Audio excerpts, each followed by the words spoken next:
So I'm gonna do a quick video on where to make the cuts for a shoulder mount on a deer, but it'd be the same on an elk or antelope or whatever. So the first cut we're gonna make is down the back of this deer's leg, right on this hairline, like this. And this is where most people mess up, and they want to come down here across the armpit, and then the taxidermist has to sew that or it shows in the mount. So instead you want to follow this hairline right here. You can see where the body hair switches to that thin armpit hair, and you want to just stay on that and run out into his rib cage like that. And if you imagine a line, so here's his shoulder. So most shoulder mounts are only going to be about this much right here. So if we come over 6 inches, say, behind his shoulder, you're going to have plenty of cape to work with. And so we just do that. And then the taxidermist can cut off what he doesn't want. And then we're going to make that cut all the way around his body. I've made a cut up the belly, and it might look like it's too far, but really there's only going to be about that much of that hide used for a mount, so it's fine. And I can sew that up anyway.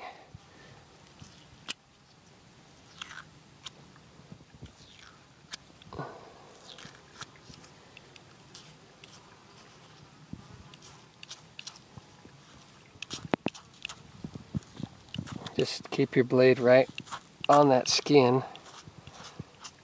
and it'll skin clean. Your taxidermist won't have to do as much fleshing.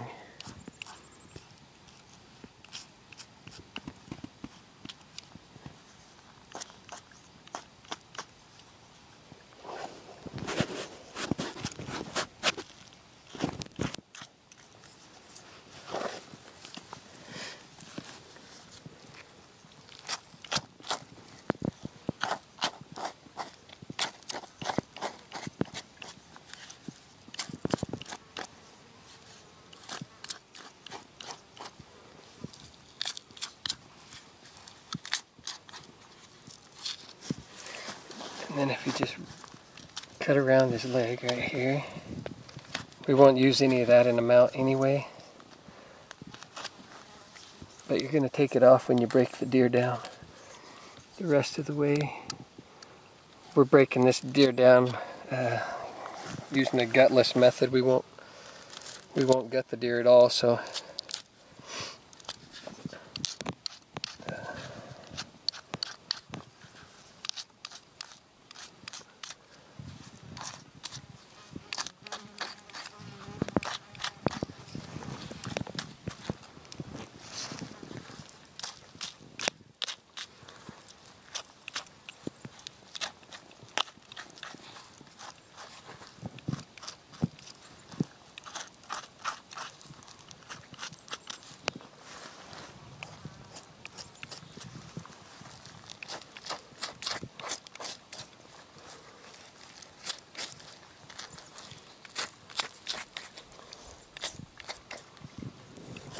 cut there, but it's alright.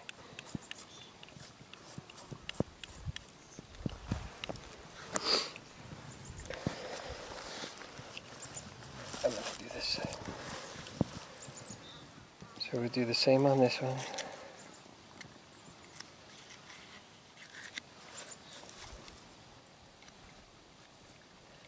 This isn't normally the order. Normally I would peel the hide off the body, get the hindquarters off, get the back straps out, and then I'd take my shoulders off and I would work my way. But because I just remembered I wanted to do that video, I'm kind of switching it up. But the important part of this video is where to make this cut. This is where guys mess up the most, or they'll short the brisket and then you don't have enough. Or they cut in this armpit and the hair is thin in there. And there's wrinkles in your mount, so it gets hid, but this is just the right way to do it, rather than make more work for the taxidermist. Some guys will charge more for that, some won't, but we still, hunters ought to know how to cape their deer or their elk or whatever it is.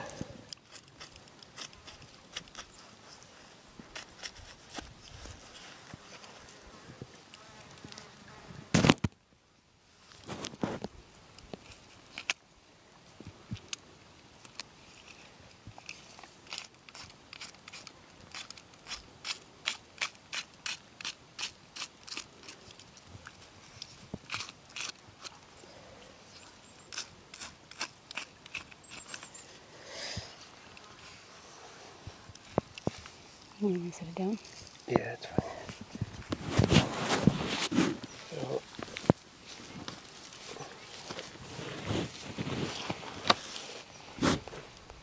I can pause it if you want to do something else. yeah, it's all right.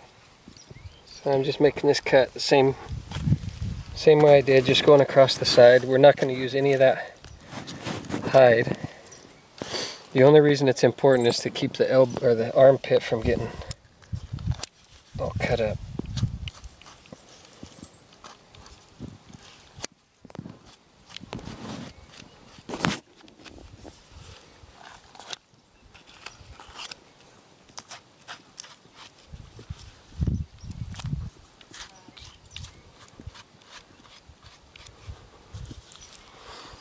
So we just work it forward.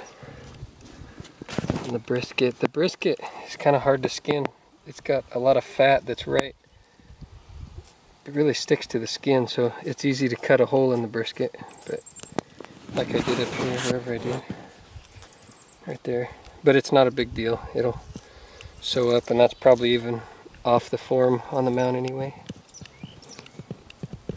But the fewer the cuts in the hide, the better. The less fleshing that needs to be done, the better.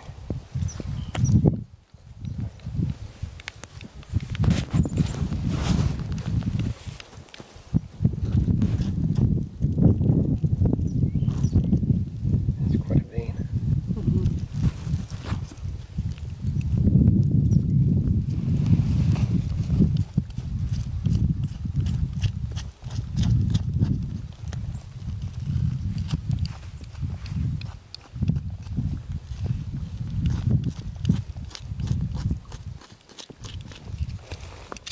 Can you hold it?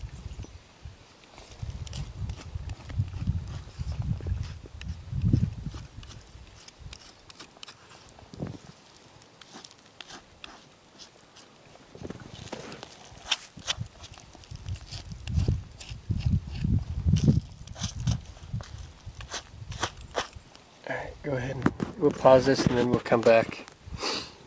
I'm going to peel the rest of that meat off so it can start cooling out, and then we'll come back and finish this up.